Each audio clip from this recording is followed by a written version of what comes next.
अस्सलाम वालेकुम नाजरीन, मुझे उम्मीद है कि आप हमारा इंतज़ार कर रहे होंगे उसी शदोमत से जिस तरह हम आपसे मिलने के लिए बेताब थे। Program you asked for it हर फ्राइडे की शाम हम आपके लिए लेके आते हैं विलिंग वेज फेसबुक पेज पे, और ये कॉन्टीन्यूटी है उसी प्रोग्राम की जो पिछले 2 हफ्ते से हमारी सीरीज़ चल रही थी। प्रोग्राम्स में बात हम ये कर रहे थे कि किस तरह से अपने ही प्यारों से कई दफ़ा हम डरने लगते हैं, कई दफ़ा उन्हीं का हम निशाना बन जाते हैं, कई दफ़ा वही हमें धमकियां देने लगते हैं। यानी कि ऐसा समझ लीजिए कि जिन पत्तों पे था तकिया वही पत्ते हवा देने लगे।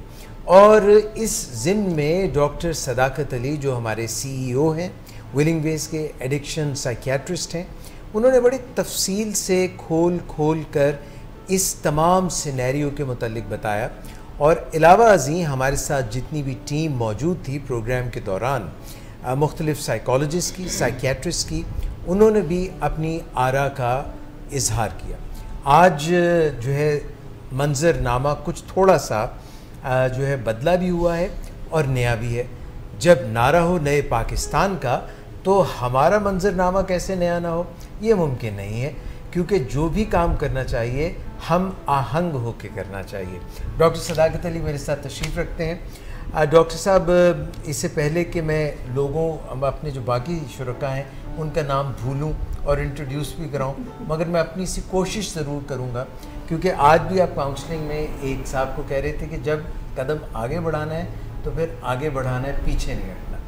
तो नदीम नूर साहब यहाँ पे मौजूद हैं और माशाल्लाह आज भी उसी जाहो जलाल से आबोताब से मौजूद हैं। हमारे सीनियर काउंसलर हैं, असिस्टेंट डायरेक्टर हैं मिस शुमाइला बतूल यहाँ पे मौजूद हैं।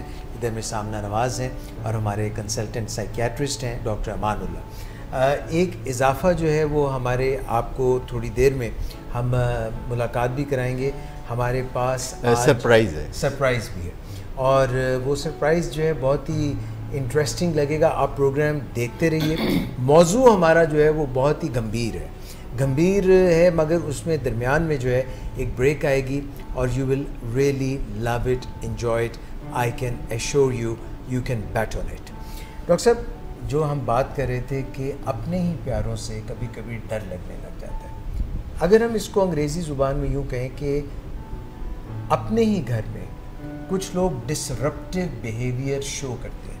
अब उसके पस मंज़र में, डिसरप्टिव बिहेवियर के पस मंज़र में कई दफ़ा हो सकता है कि सिर्फ मूड मिजाज के मसाइल हैं और इसलिए वो कुछ तोड़ फोड़ या ज़ुबानी ज़ोदोकोब या जिस्मानी ज़ोदोकोब कर रहे हैं, या इससे बढ़कर ये हो सकता है कि कोई नशे का मसला है, नशे की बीमारी कार फरमा है और उसके इन्फ्लुएंस में वो कुछ ऐसे बिहेवियर शो कर रहे हैं। या ये हो सकता है कि कोई ज़हनी आर्ज़ा है, या दोनों ही चीज़ें हो सकती हैं, ज़हनी आर्ज़ा भी और साथ में कोई बिहेवियरल प्रॉब्लम भी और साथ में कोई नशे का मसला भी है। ये जो तनाजुर है सर, मैं ये चाहता हूँ कि आप बताइए कि जब अपने ही घर में टेररिस्ट कह लीजिए, घुसपैठिए कह लीजिए, या अपने ही लव्ड वंस जो हैं वही एक अफरा तफरी का माहौल बना रहे हैं, तो ऐसे में हमें कैसे पता चलेगा कि किस पे एतबार करें, किस पे एतबार ना करें, किससे हमें ख़तरा है? ये जो सिनेरियो है और ये जो बीमारी में हमें नज़र आता है, ज़रा इसकी गिरहें खोलिए। अच्छा, ये तेज़ी से बदलती हुई दुनिया है और हमेशा से जैसे हमारे ज़हन में कुछ बातें बैठी होती हैं तो हम उन्हें मानने पे मजबूर होते हैं। हमेशा से हम ये सोचते आए हैं कि ख़तरा हमें बाहर के कहीं लोगों से होता है। घर के लोग हमेशा हमदर्द होते हैं, प्यार करने वाले होते हैं, हमारी मुश्किलों को आसान करने वाले होते हैं, और इस मफरूज़े के तहत घरों में हम एक दूसरे के साथ एक मज़े की ज़िंदगी गुजारने के ख्वाब देखते हैं। लेकिन वक्त बदलता जा रहा है और आहिस्ता आहिस्ता वो जो पुरानी बातें हैं वो भी बदल रही हैं। जैसे हम हमेशा सोचते थे कि घरों में जो हमारे साथ लोग रहते हैं, जैसे कि हमारे औलाद है या हमारे बहन भाई हैं या हमारे घर के जो मुलाज़म हैं, तो ये बहुत एक सेफ़ लोग हैं और इनसे हमें किसी किस्म का कोई ख़तरा नहीं है। ख़तरा बाहर दूर अजनबियों से है जो कभी कभी घर से बाहर हमें नुकसान पहुंचाने से नहीं चूकते और कभी हमारे घर में भी आके घुस के हमारे नुकसान का बायस वो बन सकते हैं। अभी कोई 40-50 साल पहले दुनिया में ऐसा आम देखने में नहीं आता था कि घर के अफराद एक दूसरे को तकलीफ़ पहुँचाएँ। आज भी गांव देहात में घर के अफराद एक दूसरे को उस तरह तकलीफ़ नहीं पहुँचाते जिस तरह शहरों में लोग, मॉडर्न आबादियों में पढ़े लिखे लोग और बहुत बज़ाहिर खुशहाल लोग हैं जिनके घरों में दोज़ख का समा बना होता है जब कोई एक फैमिली मेम्बर अपने बिगाड़ की वजह से या किसी नशे के ज़ेर असर या फिर किसी असाबी यानी दिमागी आर्जे की वजह से हमारी जान का दुश्मन हो जाता है और बाज़ औक़ात तो ख़ुद अपनी जान का दुश्मन हो जाता है और हमें समझ में नहीं आता कि उसको हम कैसे डील करें, हम उसके साथ क्या करें जब वो धमकियां देता है और उसका मकसद ये होता है कि मुझे खुल खेलने दिया जाए, मुझे नशा करने दिया जाए, मैं रात को 2 बजे घर आऊँ तो मुझे पूछा ना जाए, मुझे रुपए पैसे की रेल पेल हो, जो मैं मांगूँ मुझे मिल जाए। और ये एक टूल होता है जो बदअमनी का एक दिखा के रुख वो अपनी मनमानी करना चाहता है। तो अहले खाना क्या करें, वो आप बहुत बेबसी महसूस करते हैं, वो डरते हैं कि मुलाजमों को पता चलेगा तो क्या होगा, लिहाजा वो खामोशी से दब के बात मानते हैं, या वो सोचते हैं कि अगर ज़्यादा शोर शराबा हुआ तो हमसाये क्या सोचेंगे हमारे बारे में, या फिर कोई रिश्तेदारों तक बात पहुंचेगी या अहले मोहल्ला तक बात पहुंचेगी तो हमारी रेपुटेशन ख़राब हो जाएगी। तो इस डर से वो एक खामोशी से गुजारा कर रहे होते हैं। ये जो ख्याल था कि हमें नुकसान पहुंचाने वाले लोग अजनबी हैं, इसमें कोई शुबा नहीं। कभी कभार अजनबी भी हमारी ज़िंदगी को रोक लगाते हैं और हमें धचके पहुंचाते हैं, हमें ऐसे धक्के लगते हैं कि हमें संभलने में बड़ी मुश्किल होती है। बाज़ औक़ात हम जान से हाथ धो सकते हैं, लेकिन ज़्यादा हकीकी ख़तरा दूर पार उफ़क़ के उस पार रहने वाले अजनबियों से नहीं होता, बल्कि ऐन उसी छत के नीचे जहाँ हम रहते हैं रहने वाले किसी भाई से या खामद से या हत्ता कि बीवी से भी ख़तरा हो सकता है। लेकिन ज़्यादातर ख़तरात जो हैं वो खामद से बीवी को होते हैं। अब देखते हैं, खामद बीवी पे हाथ उठाते हैं, बेदरेग हाथ उठाते हैं और बज़ाहिर खामद बीवी का निगहबान होता है, लेकिन कोई ऐसी तलख़ सूरत हाल पैदा हो जाती है कि जिसमें गुस्से से आपे में बाहर होके या शराब के नशे में या किसी और वजह से लोग अपनी बीवी पे हाथ उठाते हैं और ऐसी सूरत हाल पैदा हो जाती है जो कि बहुत तकलीफ़ दे होती है।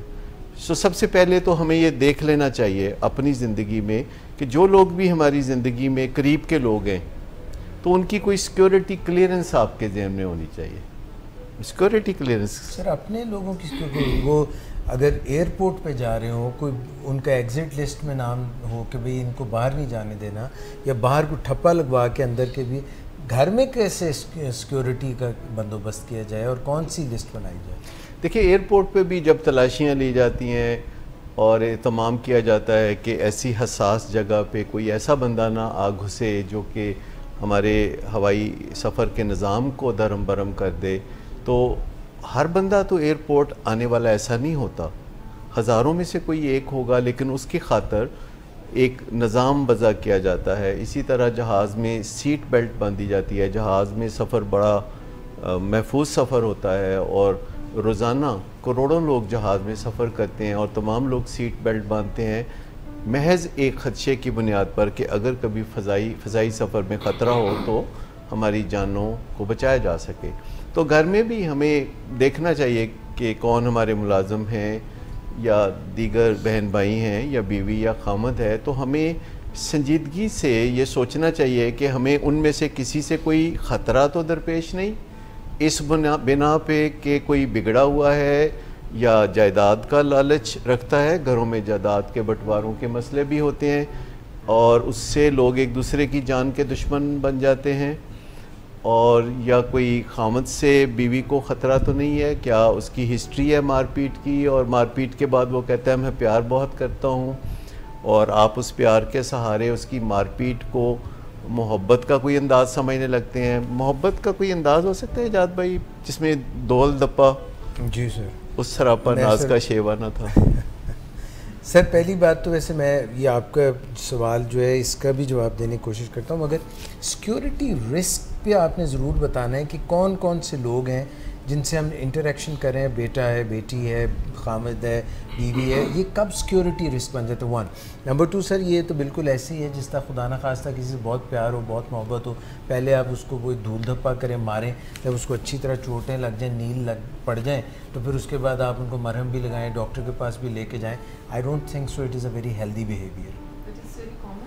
डोमेस्टिक वायलेंस के बैकग्राउंड में यही सारी चीज़ें क्या होता है नॉर्मली जब कोई बीवी किसी खामद के हाथों पिटती है तो बाद में फिर खामद क्या करता है? जाहिर सी बात है अनडू करने के लिए शॉपिंग या कोई इस तरह की कोई कॉम्पनसेटरी बिहेवियर होता है, माफ़ी मांगे या ना मांगे उनको कोई। अच्छा, तो माफ़ी मांगे तो फिर बीवी को क्या करना चाहिए जब वो कहे कि अच्छा मैंने तुम्हें मारा है, तुम्हें पता ही है मैं तो प्यार तुमसे बहुत प्यार तो सिर्फ तुमसे करता हूँ और बहुत ज़्यादा करता हूँ, so that's why मारता और उसकी वजह से बीवी को फिर उस जवाबन उतना मानना चाहिए क्योंकि वो भी तो प्यार करती है। अच्छा, तो क्या बीवी को कहना चाहिए कि मतलब ठीक है मैंने माफ़ी कबूल कर ली, तो अगर माफ़ी कबूल हो जाएगी तो बीवी को कोई फ़ायदा होगा? मेरा ख्याल है बीवी को कहना चाहिए कि मुझे माफ़ी की ज़रूरत नहीं है, मुझे बदले हुए रवैये की ज़रूरत है। या खामद कहता है कि वो क्या कह रही थी, तुम जेवरात का सेट चाहिए या लॉन का सूट चाहिए या फलां चीज़, तो क्यों ना आज हम जेवरात का सेट लेने चले, तो बीवी को क्या कहना चाहिए कि नहीं आज मुनासिब नहीं है, फिर कभी सर ये बात आप जो कह रहे हैं प्रैक्टिकली बिल्कुल ठीक कह रहे हैं, मगर जो ह्यूमन सिक बिहेवियर्स हैं उनकी कोई उनके पैरामीटर्स नहीं है। मिसाल के तौर पे लालच बुरी बलाई सुनते आए, अब उसको ऐसी कंडीशनिंग हो गई है कि मुझे मार पड़ती है, ये बच्चों में भी हो जाता है सर, मुझे मार पड़ती है, मार पड़ने के बाद मुझे मनाया जाता है, मनाने का मुझे बड़ा भारी इवज़ मिलता है, मार खा, और मोहब्बत की रीइटरेशन हो जाती है, एक दफ़ा फिर सनद हो जाती है कि मेरा खामद कितना प्यार करता है, और फिर कोई शॉपिंग हो जाती है।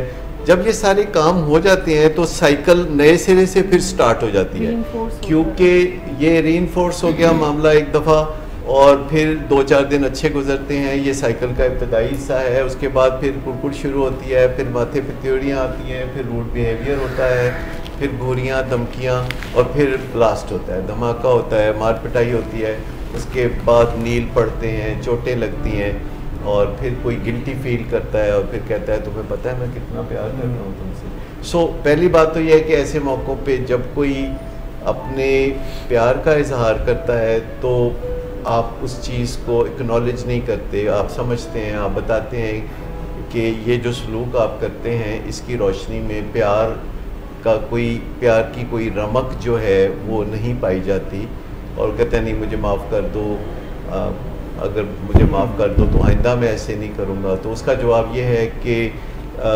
माफ़ी की ज़रूरत नहीं है, माफ़ी से मेरी कोई ज़रूरत पूरी नहीं होती, और आप मुझसे माफ़ी ना मांगें, लेकिन मेरा इस चीज़ पे एम्फेसिस है या ज़ोर है कि आप आइंदा ऐसा रवैया ना करें। वो कहता है अच्छा नहीं बिल्कुल नहीं करूँगा, लेकिन तुम एक दफ़ा माफ़ कर दो। और बाज़ औक़ात तो जब माफ़ नहीं करती बीवी और 2-4 दफ़ा वो कहता है माफ़ कर दो, तो फिर एक पिटाई और हो सकती है कि तुम्हारी ज़रूरत कैसे हुई, तुमने मुझे माफ़ नहीं किया। तो ये चीज़ें जो हैं ये तो थोड़ा समझने की है।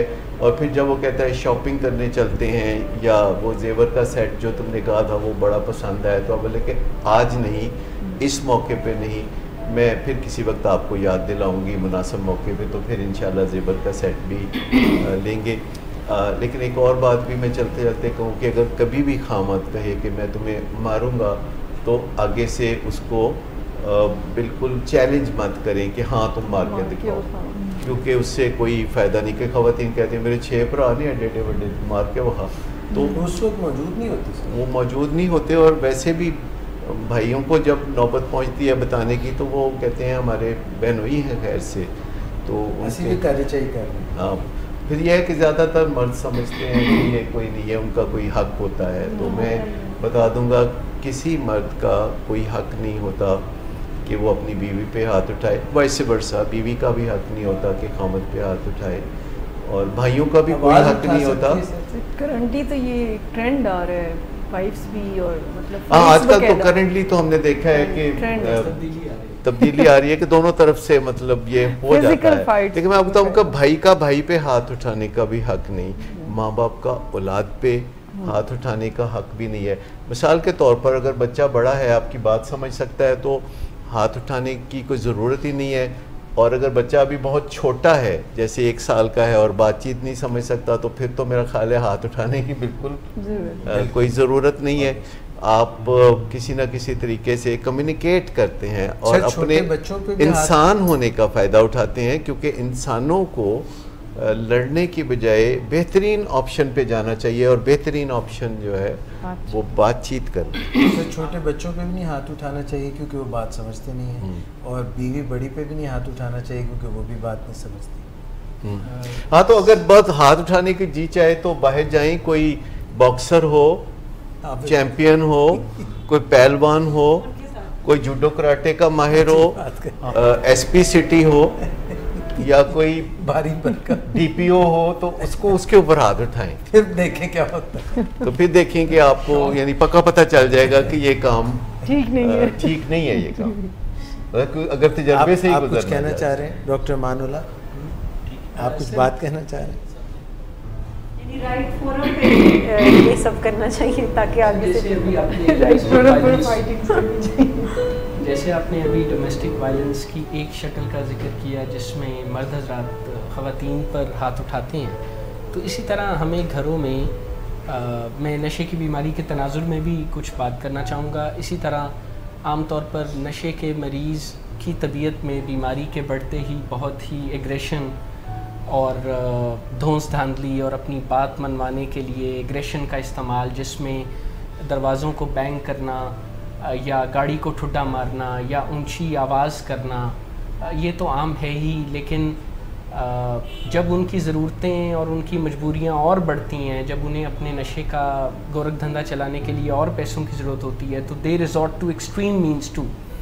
इसमें घर वालों के साथ तो जो धौंस धांधली है वो होती है। कभी कभार बात मनवाने के लिए घरेलू चीज़ों का टूट जाना भी हम देखते हैं कि ये चीज़ें भी रिपोर्टेड होती हैं। शीशों का टूट जाना आम बात है, गाड़ी के शीशों का तोड़ देना आम बात है। तो ऐसे मौके पर फिर क्या किया जाए? टू बिगिन विद कि एक तो वक्ती तौर पर वो मामला रफ़ा दफ़ा ना हो जाए, जैसे आपने कुछ देर पहले बात कही कि अगर मकसद वक्ती तौर पर गिल्ट से छुटकारा हासिल करना है तो उसका रास्ता तो कोई और है ना, फिर शॉपिंग है या रिवॉर्ड। तो नौबत यहाँ तक पहुँचनी नहीं चाहिए कि घर के अफराद के दरमियान तबादला ख्यालात के अलावा कुछ हो।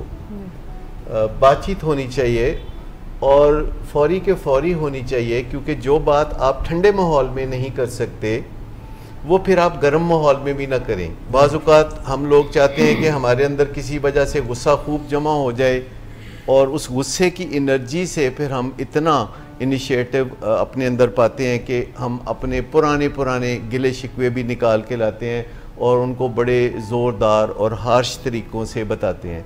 लेकिन जो लोग भी नशा करते हैं, क्योंकि नशा करने से इंसान की जो वैल्यूज़ हैं वो पस मंज़र में चली जाती हैं, क़वाइद ज़वाबित सारे पस मंज़र में चले जाते हैं, अखलाकियात सारी अंधेरों में गुम हो जाती है। नशा करने से खुल खेलने को दिल करता है, और जब अहले खाना नशे में रुकावटें डालते हैं तो फिर उसका हल नशा करने वाले इस तरह तलाश करते हैं कि वो बदअमनी फैलाते हैं, वो ऊंची आवाज़ में बात करते हैं, वो एग्रेशन शो करते हैं, वो इल्ज़ाम तराशी करते हैं, ब्लेम गेम में पड़ते हैं, और ऐसा माहौल पैदा कर देते हैं कि अहले खाना आफ़ियत इसी में समझते हैं कि जो ये करता है इसको करने दिया जाए, और काफ़ी दिन सब्र करते हैं। लेकिन फिर सब्र का पैमाना एक दिन लबरेज़ हो जाता है, तो फिर उसको जब कन्फ्रंट करते हैं तो वो फिर कोई बड़ा काम करता है, वो फर्नीचर उल्टा देता है, वो मोबाइल उठा के फेंकता है, वो पर्दे खींच के तोड़ देता है, शीशे तोड़ देता है, दरवाज़ों को ठुड्डे मारता है।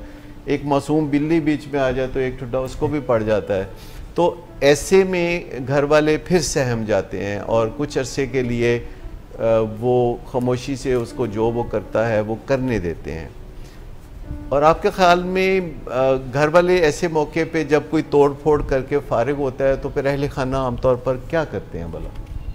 उसकी दिलजोई करने की कोशिश करते हैं, उसको विन बैक करने, कुछ उसको तो कभी पलूते नहीं, वो उस सीन को जब हाँ उसको जल्दी समेटने की कोशिश करते हैं, so that the damage is control and kind of जो भी नजर आ रहा है उसका सर ये भी तो धक्का होता है ना कि इस असना में अगर कोई आ जाए, घरों में आने जाने वालों का, मेहमानों का, रिश्तेदारों का भी तो आना जाना होता है। तो मुझे बताइए इसकी एडवांटेज फिर कौन लेता है? जिसने किया है। लेकिन फर्ज करें आप ऐसा सोचते हैं कि इसने जो ये तोड़फोड़ की है अपने गुस्से के दौरान और गुस्से का मुजाहरा करते हुए, तो ये गुस्सा तो इसका कायम नहीं रहेगा और आधी रात को ये वाक़या हुआ है, तो सुबह जब ये अलस सुबह यानी 3 PM पे सो के उठेगा, ऐसे लोगों की अलस सुबह 3 बजे से पहर होती है, तो फिर ये इस मंज़र को देख के तो कुछ ना कुछ ज़रूर महसूस करेगा। अच्छा, अब इसमें आपको 2-3 रिस्क लेने पड़ते हैं कि घर के मुलाजम सुबह जब आते हैं तो वो देखेंगे कि ये तोड़ फोड़ हुई है, और अगर कोई हमसायगी में से कोई आएगा तो वो देखेगा, रिश्तेदारों में से कोई आएगा तो वो देखेगा। तो बाज़ औक़ात अहले खाना फिर इस शेम की वजह से वो रात को ही तेज़ी से सब कुछ समेट के उसके नकूश मिटा के नॉर्मलाइज करके तो फिर सोते हैं। तो ये ठीक तरीका नहीं है। 1 दिन, 2 दिन, 3 दिन, 4 दिन अगर वो तोड़ फोड़ का जो सारा एक एविडेंस है वो अपनी जगह, क्राइम सीन जो है वो पूरी तरह महफूज होता है, तो आप यकीन करें कि पहले दिन या दूसरे दिन वो जिसने तोड़ फोड़ की थी वो दाएं बाएं देख के कि कोई देख तो नहीं रहा, वो ख़ुद ही सारी समेटा समाटी कर देता है और आइंदा के लिए तहैया करता है कि ये आथापाई या डिसरप्टिव बिहेवियर से वो बाज आ जाए। और जब एक दफ़ा कोई ऐसा करता है तो फिर उसके नकूश जहन में बाकी रहने चाहिए कि ये बड़ा नामुनासिब रवैया था, और आप फिर दोबारा उससे बात ही करते हैं। फिर ये नहीं होता कि आप बात नहीं करते, क्योंकि अगर किसी ने पिछली रात डिसरप्टिव बिहेवियर किया था जी और अगले दोपहर आप उसे कन्फ्रंट करते हैं या बातचीत करते हैं, तो घर वालों का ख्याल होता है कि वो फिर ऐसा ही करेगा, जबकि साइंस कहती है कि जब ऐसे रवैयों का कोई शख्स मुजाहरा करता है तो फिर अगले दफ़ा ऐसे रवैये का मुजाहरा करने के लिए कुछ डेफिनेट वक्फा गुजरना ज़रूरी है। इंक्यूबेशन पीरियड जिसको हम कहते हैं, या रिफ्रैक्टरी पीरियड हम कहते हैं, कि कोई बंदा जब एक दफ़ा ऐसे रवैयों का मुजाहरा करता है तो अगले 2, 4, 5 दिन में उसका दोबारा ऐसे रवैयों का मुजाहरा करने का इम्कान नहीं होता। लिहाजा फिर आप उससे बात करते हैं और आप कोई नए सिरे से रियलाइजेशन का प्रोसेस शुरू करते हैं। आप खुद भी आपे से बाहर नहीं होते और आप बात करते हैं, थोड़ी बात करते हैं और उसको सिंक इन होने देते हैं। लेकिन अगर आप चाहते हैं कि ऐसे हादसे हो ही नहीं, तो फिर आप ऐसे हादसों का इंतज़ार ना करें, क्योंकि जब हम कुछ नहीं करते तो क्राइसिस हमारी तरफ बढ़ रहे होते हैं, और जब क्राइसिस हमें हिट करता है तो उस वक्त हम तैयार नहीं होते। लेकिन क्या ये अच्छा हो कि हम खुद क्राइसिस क्रिएट करें? अगर हमें पता है कि हमारे घर में कोई नशे का मरीज़ है, कोई शराब या चरस या किसी किस्म के नशे करके अपनी और हमारी ज़िंदगी को ख़राब बना रहा है, तो हमें ये नहीं इंतज़ार करना चाहिए कि किसी दिन शीशे टूटे या वो गाड़ी का एक्सीडेंट करे या वो पुलिस में जा फंसे या वो किसी से उधार ले और वो दरवाज़े पे दस्तक दे जिसने उधार दिया था। हम फिर पहले से खुद प्लान करते हैं कि उससे खुल के बात की जाए और एक क्राइसिस क्रिएट किया जाए कोई स्टैंड लेने से, क्योंकि जब हम स्टैंड लेते हैं तो जिसके सामने हम स्टैंड लेते हैं तो वो क्राइसिस पैदा करता है। अच्छा, जब वो क्राइसिस पैदा करता है तो चूँकि स्टैंड हमने लिया था और क्राइसिस वो पैदा करता है, लेकिन हमारे ऊपर जिम्मेदारी आती है कि उस क्राइसिस को अब मैनेज भी करें, क्योंकि हमें अंदाज़ा होता है कि जब हम ये स्टैंड लेंगे तो वो क्राइसिस पैदा करेगा जिसकी जुजियात ये होंगी, नंबर 1 वो ये करेगा, नंबर 2 वो ये करेगा, नंबर 3 वो ये करेगा। और वो हम पहले अहले खाना मिल के बैठते हैं कि हमें ये स्टैंड लेना है। जैसे कि वो स्टैंड आप इस तरह का ले सकते हैं कि अगर फ़र्ज़ करें कोई बेटा है जो नशा करता है और रात को 12-1 बजे घर वापस आता है, फिर 4-5 बजे सवेरे सोता है, फिर दोपहर 2-3-4 बजे उठता है, फिर तैयार त्यार होके तो घर की अच्छी गाड़ी लेके वो दोस्तों के साथ चला जाता है नशा करने। तो अहले खाना स्टैंड ले सकते हैं कि तुम ये गाड़ी नहीं इस्तेमाल कर सकते, क्योंकि अमूमन गाड़ी किसी बोनाफाइड मकसद के लिए लेके दी होती है, जैसे तालीम या नौकरी, और वो ये दोनों चीज़ें छोड़ चुका होता है। तो आप स्टैंड लेते हैं कि ये गाड़ी आप नहीं इस्तेमाल कर सकते, और फिर अहले खाना सर जोड़ के बैठते हैं कि जब हम ये स्टैंड लेंगे तो जवाबन वो क्राइसिस पैदा करेगा। और वो क्या होगा? मसलन वो क्राइसिस क्या हो सकता है? लड़ाई हो सकती है, हाथापाई हो सकती है, ठीक, दरवाज़ों को ठुड्डे मार सकता है, बुरी बातें वो धमकियां दे सकता है, वो जान से मारने की धमकियां दे सकता है। तो आप उसको बुलेट्स की शक्ल में लिख लेते हैं। जैसे अगर आप किसी फिल्म की शूटिंग करने जा रहे हैं और आप की शूटिंग में हीरो हीरोइन जैसे हैं किसी जगह मौजूद, और वहाँ आपने बताना है कि आग लग गई है, तो आपने शूटिंग करनी है जिसमें आपने जाहिर करना है कि हीरो हीरोइन दोनों ही मर गए।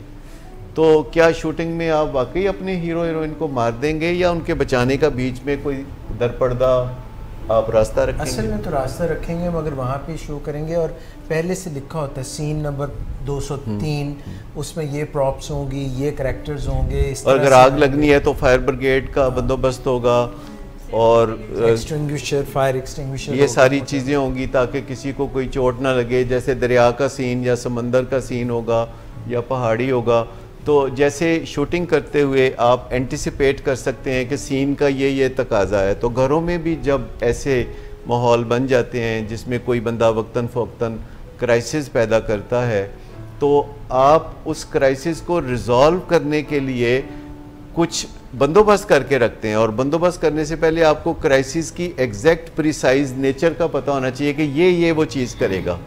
देखिए, जब गवर्नमेंट कोई स्टैंड लेती है और जैसे पेट्रोल महंगा कर दिया, अब तो खैर लोगों के कान पे जूं तक नहीं रेंगती। एक ज़माने में चीनी की कीमत 4 आने बढ़ी थी तो पूरे मुल्क में मुजाहरे शुरू हो गए थे।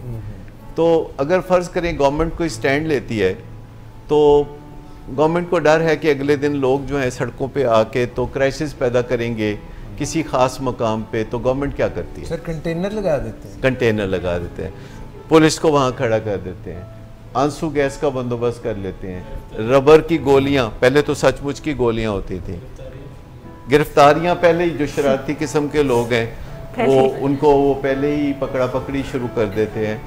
और कोई जैसे कोई धरना देना है किसी ने, कोई लॉकडाउन करना है, कुछ करना है, तो फिर गवर्नमेंट अपनी जगह तैयारियां करती है। और अगर कोई धरना दे और गवर्नमेंट कोई बंदोबस्त ना कर सके उस क्राइसिस को मैनेज करने के बारे में और धरना चलता रहे, तो फिर ऐसी हुकूमतों का क्या बनता है? फिर वो हुकूमत में आ जाते हैं।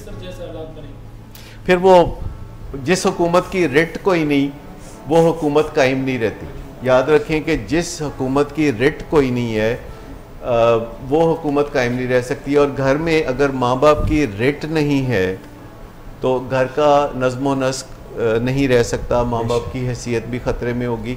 तो माँ बाप को अगर घर में अपनी रिट इस्टेब्लिश करनी है, तो जो डिसरप्टिव बिहेवियर करने वाला नौजवान है, जो नशा करता है या दिमागी मरीज़ है, तो कोई ना कोई आपको बंदोबस्त करना पड़ेगा जिसमें आप कोई स्टैंड लें और फिर आप अंदाज़ा लगाएं कि वो क्राइसिस किस किस्म का पैदा करेगा। और तीसरे नंबर पर आप फिर बंदोबस्त करें कि उस क्राइसिस को रिज़ॉल्व करने के लिए, क्राइसिस को ख़त्म करने के लिए आपको किस किस किस्म के इक़दामात करने की ज़रूरत होगी और किस किस की मदद की ज़रूरत होगी। जैसे कि कोई उसका तगड़ा कज़न नौजवान का या 2-3 तगड़े कज़न हों जो कि उसको डिसरप्टिव बिहेवियर से फ़िज़िकली रोक सकें, या कोई आपके अजीज़ो कारब जैसे कि आपका भाई बहन जो उसके मामा चचा या फूफो या कोई और लोग जो हैं, तो उनकी मदद भी ली जा सकती है। अगर हमारे ये रिश्तेदार हमारी इन मुश्किलात में काम नहीं आ सकते तो फिर क्या वो सिर्फ शादी ब्याह और वलीमों पे ढोलकी बजाने के लिए तो नहीं है। लेकिन फैमिलीज डरती हैं, मतलब जैसे आपने कहा चचा फूफो ताया, इनको तो इन्वॉल्व करना ही नहीं चाहते, वो तो ये शो करना चाहते हैं कि सब कुछ ठीक है। असल में यही एक वो बुनियादी ख़राबी की जड़ है कि जब हम समझते हैं कि हमारे घर में तो ये डिसरप्टिव बिहेवियर वाला नौजवान है या नशे का मरीज़ है या साइकेट्रिक पेशेंट है या बिगड़ा हुआ बंदा है, जबकि हमारी हमसायगी में और हमारे रिश्तों में रावी चैन लिखता है। तो मैं आपको बताता हूँ कि ऐसा नहीं है। मैंने कभी भी नहीं देखा कि हमारे रिश्तेदारों में कोई इस तरह के मसाइल ना हो। हमारे रिश्तेदारों में नशा करने वाले लोग भी मौजूद हैं, वो बदअखलाकी करने वाले भी मौजूद हैं, बीवियों को मारपीट करने वाले लोग भी मौजूद हैं। तो मेरे तो रिश्तेदारों में बहुत रौनक लगी हुई है। आप कुछ बताएंगे इस बारे में? हर ख़ानदान की तरह मेरे ख़ानदान में भी जैसे दिल के मरीज़ हैं, डायबिटिक हैं, तो डिस्ट्रप्टिव बिहेवियर के से बीमार लोग भी मौजूद हैं और इसका ये हर मतलब ख़ानदान में। इसका मतलब है कि फैमिली की अपनी कुछ शेम होती है इस सारे मामला से जुड़ी, जिसको हील करना ज़रूरी है पहले, अगर इस तरह के बड़े स्टेप्स लेने हैं पेशेंट की क्राइसिस को ओवर। डॉक्टर साहब, होते हैं कोई मुआशरे में घराने जहाँ बिल्कुल कुछ मसला नहीं होता? नो, पॉसिबल ही और नहीं। घर में सिर्फ वो सोसाइटी के नॉर्म्स को मसलन रखने के लिए वो छुपाते हैं, अदरवाइज मियाँ बीवी के इश्यूज, भाई भाई की लड़ाई, घरेलू जो बाकी लड़ाइयाँ, ये तो रूटीन में चलते हैं हमारे माशरे में। अच्छा, तो क्या मुआशरे में मुमताज़ लोग ऐसे नहीं होते जो कि ऐसे रवैयों का मुजाहरा करते हैं जो मंजर आम पर हो जाते हैं? क्या पायलट्स लोग नशे में धुत होकर जहाज चलाते हुए नहीं पकड़े जाते कभी? क्या ब्यूरोक्रेट नहीं होते जो ड्रंक होके सड़कों पे हल्ला गुल्ला करते हैं, दफ्तरों में हल्ला गुल्ला करते हैं? क्या पॉलिटिशियन नहीं होते जो नशे करके तो दूसरों की ज़िंदगी को अजीरन बनाते हैं?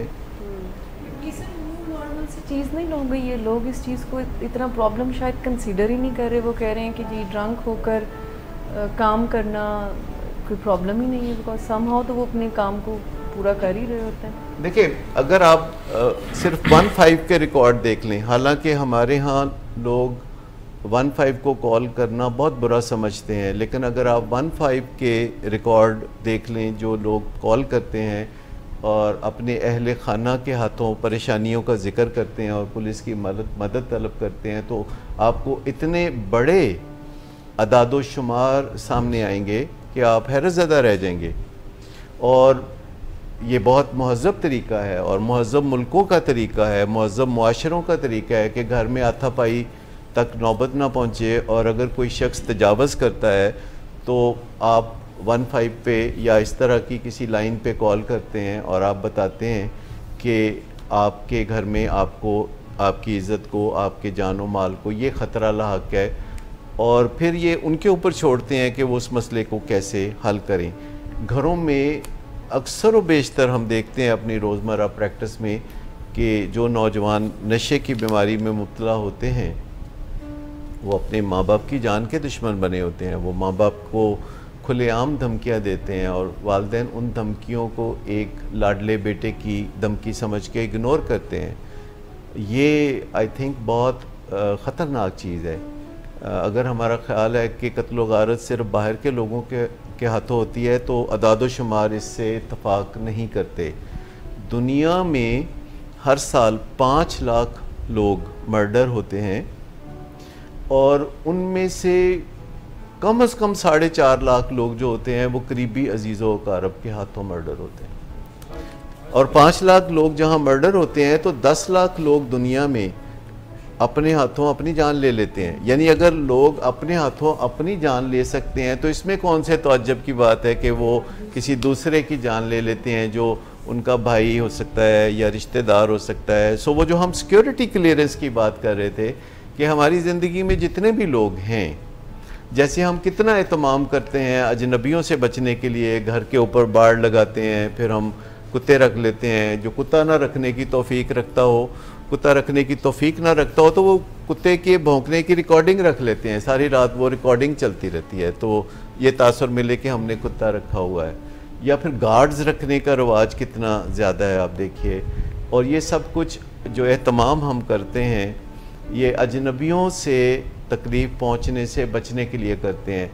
और ख़ास जो अपने घर के लोग होते हैं जिनसे हमें बड़े हकीकी ख़तरात हो सकते हैं, लाजमी नहीं कि हों, मैं कोई पैरानोया क्रिएट नहीं करना चाहता हूँ, लेकिन आप चेकिंग कर सकते हैं, आप असेस कर सकते हैं कि आपके अहले खाना गुस्से के कैसे हैं, क्या आपके अहले खाना धमकियाँ देते हैं या नहीं देते?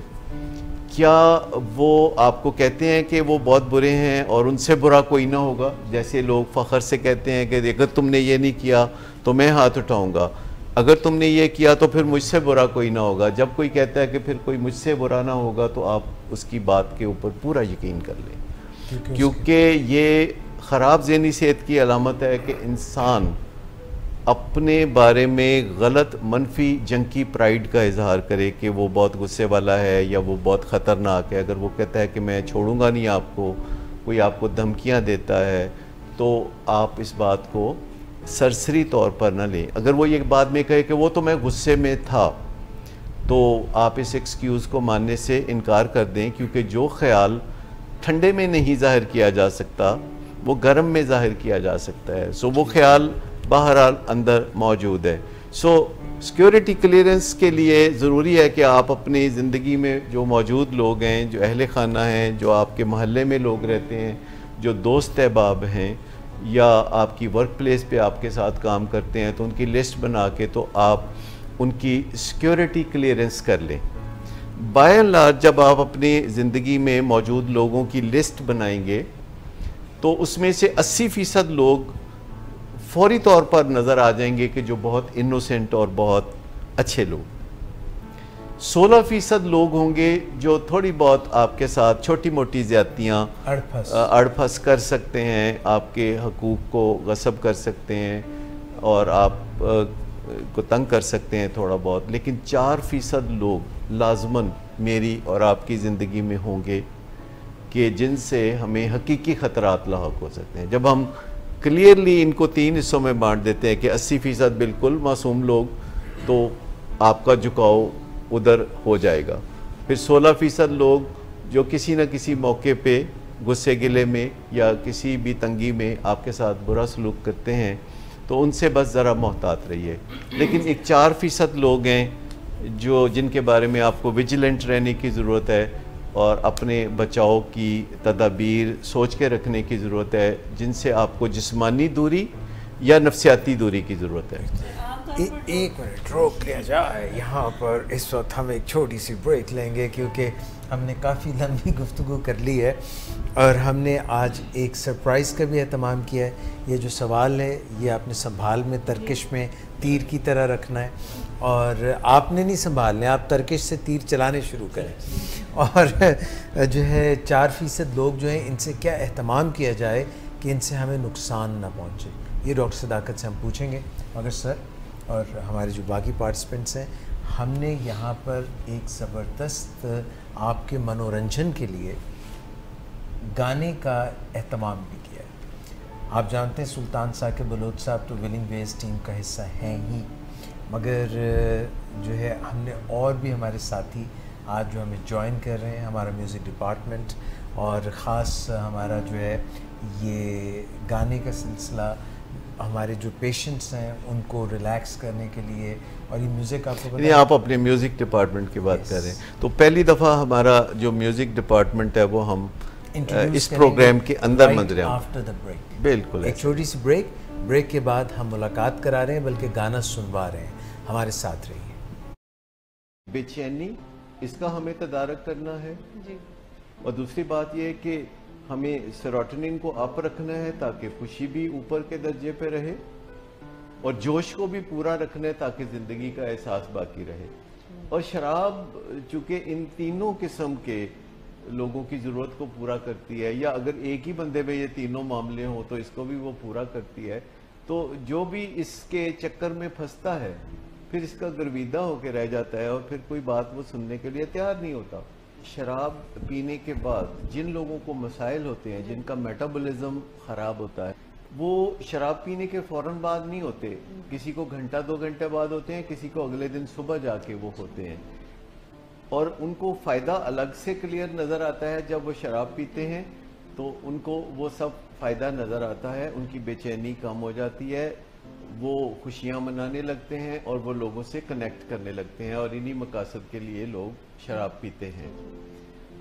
लेकिन कुछ घंटों के बाद उनके अंदर कुछ मनफी हालात पैदा होने शुरू हो जाते हैं। कुछ टॉक्सिन्स हैं जो कि उनके खून में सर्कुलेट करती हैं और उससे उनको एक कोफ्त की सी कैफियत होती है।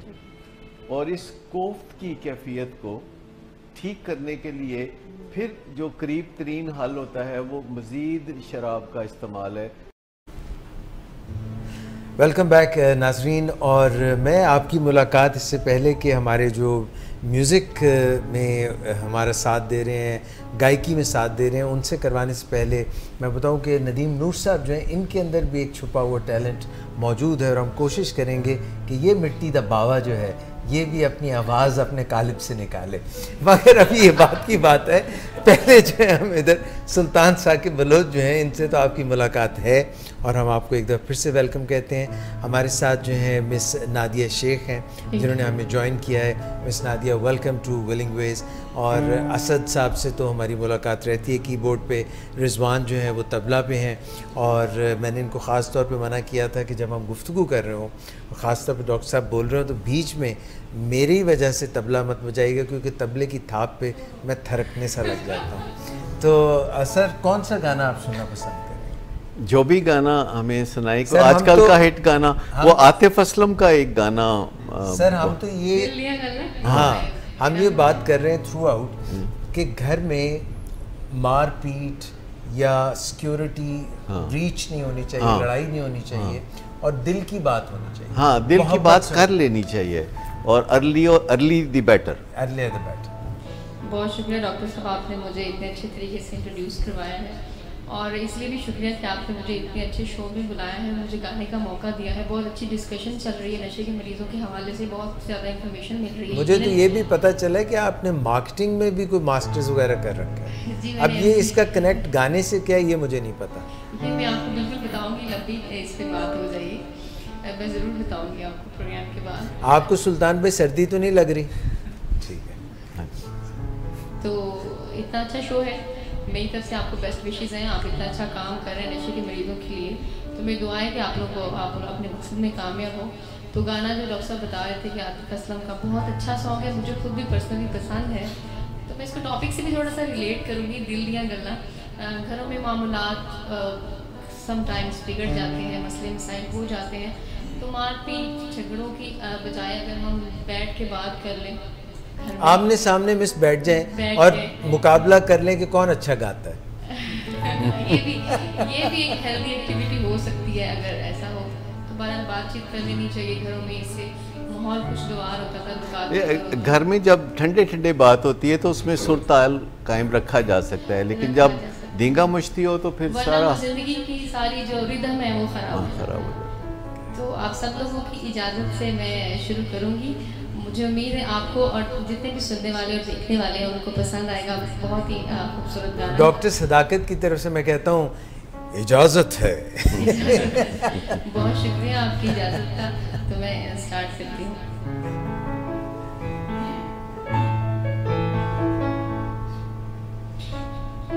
कच्ची डोरियों डोरियों डोरियों से मैनू तो बांध ले, पक्की यारियों यारियों यारियों में होंदे ना फासले। मैं नाराज़ी कागज़े सारे मेरे सोनिया सुन ले मेरे दिल दिया करांगे नाल नाल बैठे अख नाल अख मिला के दिल दिया करांगे नाल नाल बैठे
लगे तू ना गले।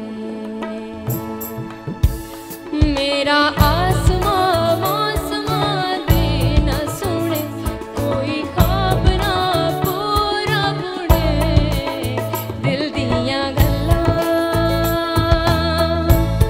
करांगे कोल कोल बह के, अख नाल अख नूं मिला के।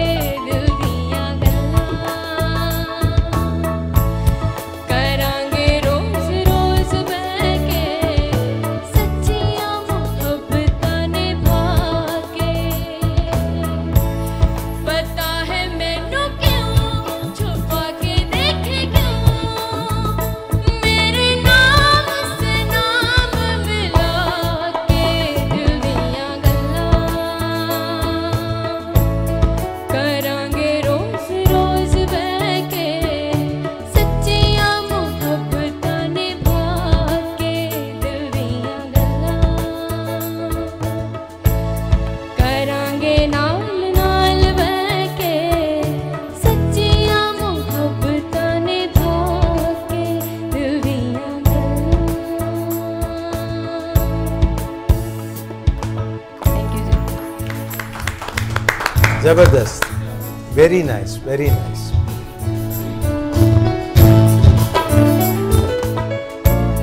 बिस्नादिया शेख ने बहुत खूबसूरत गाया है, और मैं समझता हूँ कि फ़न जो है वो पाकिस्तान की मिट्टी ऐसी है कि इसमें उभरता ही आ रहा है।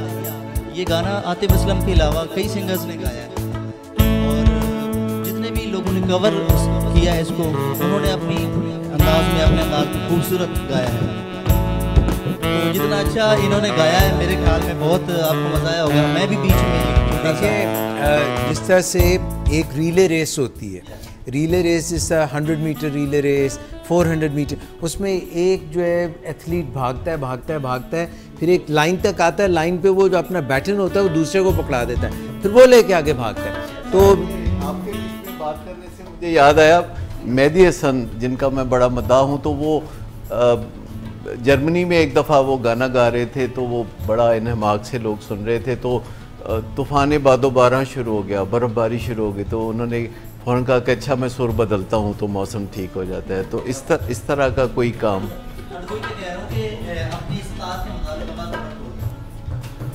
इसमें मैं कुछ और अपनी तरफ से ऐड करूँगा।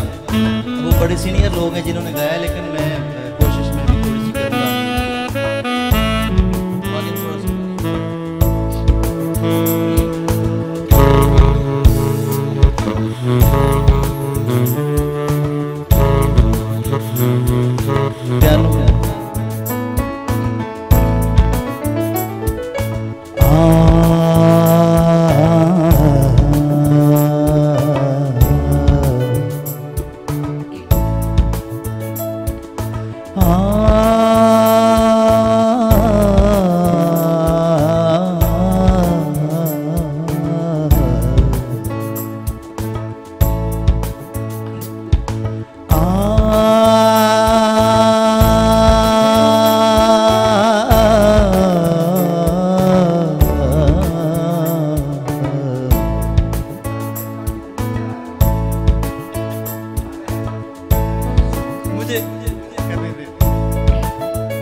क्योंकि जब दिल की बात वो फैमिली में बताना चाहता होता है तो वो उसके पास अल्फाज नहीं आ रहे होते, और वो मैं कोशिश कर रहा हूँ कि बगैर अल्फाज के पहले थोड़ा सा वो फील। थैंक यू, दी जाए। सुर लगा रहे थे ना तो मेरा यूं दिल कर रहा था आ भी जा, आ जा। अब मैं जल्दी अल्फाज पे आता हूँ। नहीं जल्दी नहीं, इट्स गुड। एक नया तरीके से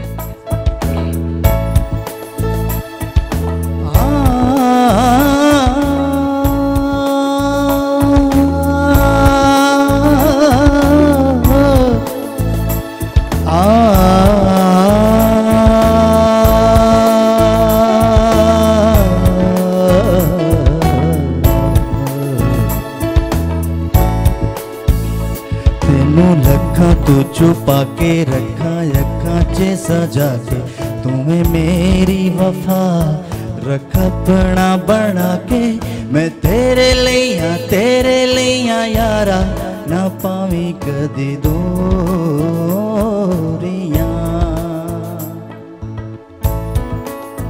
मैं थोड़ा सा कोशिश कर रहा हूँ इसको धीमे अंदाज में। तेनू लखा तू छुपा के रखा अखा च सजा के, तुम्हें मेरी वफा रख अपना बना के, मैं तेरे लिया यारा ना पावी कदी दूरियां। तू जीना है मेरा मैं जीना हाँ तेरा, दस लेना की नखरा वखा के, दिल दियां गल्लां है करांगे नाल नाल बह के, अख नाले अख नू मिला के, दिल दियां गल्लां।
करांगे नाल नाल बह के, थोड़ा सा ऊंचा गाऊंगा।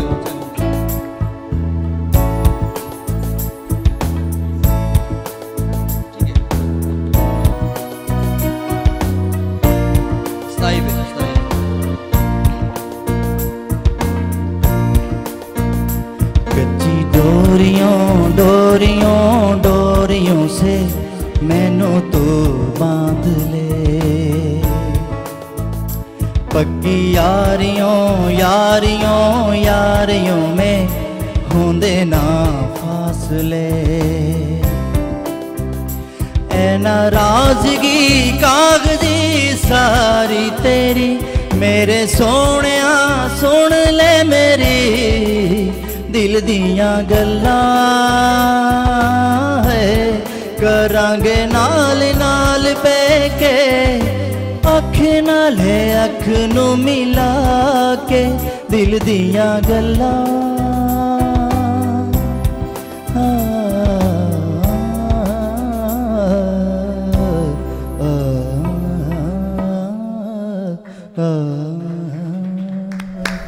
बहुत अच्छे, बहुत ज़बरदस्त आप दोनों ने, और साथ में आप लोगों ने संगत बहुत अच्छी की, बहुत मज़ा आया। Very nice. क्यों डॉक्टर साहब? बेहतरीन, बहुत। गाना भी बड़ा ज़बरदस्त है, बोल बड़े अच्छे हैं, और फिर लगन से जब इंसान गाता है। हाई नोट्स भी बहुत अच्छे हैं, लो नोट्स भी, सब बहुत ज़बरदस्त। Very nice, very well done. और मैं दावत दूंगा इसके बाद ऑब्वियसली नदीम नूर साहब को। सामने से वो जो काफ़ी देर से इंतज़ार है सवाल का, अपना ध्यान वापस ले आइए। अच्छा, पहले वक्फा लेते हैं और वक्फे के बाद फिर हम वापस आ जाए। अच्छा नाजरीन, वो वक्फा ले लेते हैं और फिर उसके बाद आते हैं पलट के। प्लीज़ हमारे साथ रहिए और याद रहे कि गाना ज़बरदस्त था। Thank you very much for watching and I hope you liked it. मगर जो हम बात कर रहे थे कि दिल की बातें मोहब्बत से, प्यार से, उलझी हुई गांठों को सुलझाते हुए हम कैसे जो है इफ़हाम व तफ़हीम से आगे बढ़ सकते हैं। Right after the break will be back. ये जो वर्किंग ऑन मी फर्स्ट है, इससे आपके मसाइल फौरी तौर पर सुलझने लगते हैं। और जब आपको एक इंसान को बदलने का तजर्बा हो जाता है, यानी आपको ख़ुद को बदलने का तजर्बा हो जाता है और आप खुद को पहले से अच्छा बना लेते हैं, तो फिर आपको दूसरे पर भी काम करने में आसानी होती है और आप दूसरे को बदलने में भी कामयाब हो जाते हैं। हम क्विक फिक्स पे बिलीव नहीं करते। हम समझते हैं कि जो क्विक फिक्स होता है, जिसे हम उर्दू में जुगाड़ कहते हैं, वो ज़्यादा देर काम नहीं करता। जो मुश्किल बंदों से बात है, ये सीखना पड़ती है। इसके लिए ना सिर्फ असर्टिवनेस सीखने की ज़रूरत है, बल्कि क्रूशल कन्वर्सेशन सीखने की ज़रूरत है कि कैसे सबसे पहले हम भड़के हुए जज्बात को ठंडा अगर कर दें तो फिर हमें बात करने में कुछ आसानियाँ होने लगती हैं। काउंसलिंग से मुराद यह है रोशनी करना, ताकि दूसरा खुद आगे बढ़ के अपनी ज़िंदगी को बेहतर बना ले। जब हमें अपने आप को मनाना पड़ता है और हम मान कर नहीं देते, तो इसका मतलब है हमारी मर्जी बीमार है। हमारी भी एक मिशन स्टेटमेंट होनी चाहिए और उस मिशन स्टेटमेंट के मुताबिक कुछ आइन होना चाहिए हमारा। तो फिर हमें हर वक्त हर लम्हा सोच विचार नहीं करनी पड़ेगी। हमारा आइन हमें रहनुमाई दे रहा होगा और हम एक नदी की तरह बहते हुए अपनी ज़िंदगी के सफ़र पे रवां दमा। वेलकम बैक नाजरीन। डॉक्टर साहब, हम जो बातचीत कर रहे थे, गाना भी हमने सुना, और it is an irony but yet it is true कि घर असल में सर कहते हैं ना कि हाउस और होम में फ़र्क ये होता है कि घर में हम सेफ्टी महसूस करते हैं, ईस्ट और west, home is the best, मगर वहीं पे हमें प्रॉब्लम्स भी होती हैं। और मैं सामना नवाज़ आप इस ज़िम्न में डॉक्टर साहब से कुछ पूछना चाह रही थी। जी, डॉक्टर साहब बात कर रहे थे थोड़ी देर पहले सिक्योरिटी क्लियरेंस के, उन्होंने एग्जाम्पल दी और कि अपने तमाम आसपास के रिश्तों को हमें इस नज़र से देखने की ज़रूरत है। लेकिन हमारा कल्चर ज़्यादातर लोग ब्लाइंड ट्रस्ट पर ज़्यादा तवज्जो देते हैं और कहते हैं कि भाई ब्लाइंड ट्रस्ट होना चाहिए रिश्तों में। इस तरह की नाप तोल कैसे कर सकते हैं? थोड़ा सा अल्लाह ने आंखें दे रखी हैं तो फिर ब्लाइंड ट्रस्ट की तो ज़रूरत ही नहीं। मैं आपको बताऊं कि हम ऐसे वाक़यात सुनते रहते हैं। अभी मुझे कल ही एक क्लाइंट बता रहे थे जो बहुत मुश्किल में थे और परेशानी में थे और बहुत अरसा वो दियारे गैर में गुजार के आए थे और परदेश में रहते हुए सख्त मेहनत करके उन्होंने रुपया कमाया और पाकिस्तान भेजते रहे अपने भाई को कि वो एक प्लॉट लेके और फिर उस पर घर बना के तो मुकम्मल करें ताकि वो वापस अपने मुल्क पाकिस्तान आ सकें और यहाँ अच्छी तरह ज़िंदगी गुजार सकें।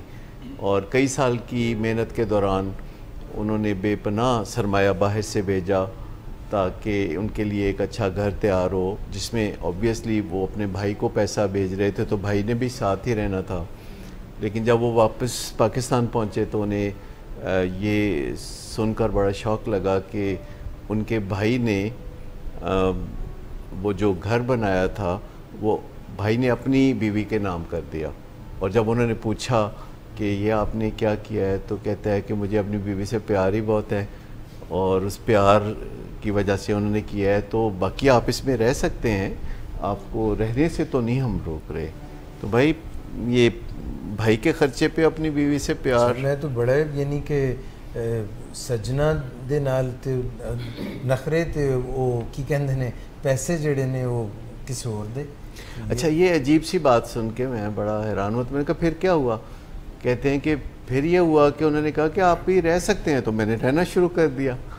लेकिन दिल में रंजिश बड़ी शदीद थी और 2-3 महीने के अंदर ऐसे हालात पैदा हो गए कि फिर वो अपने बीवी बच्चों को लेके ख़ुद ही अलग हो गए और किराए की जगह पे जाके रहने लगे।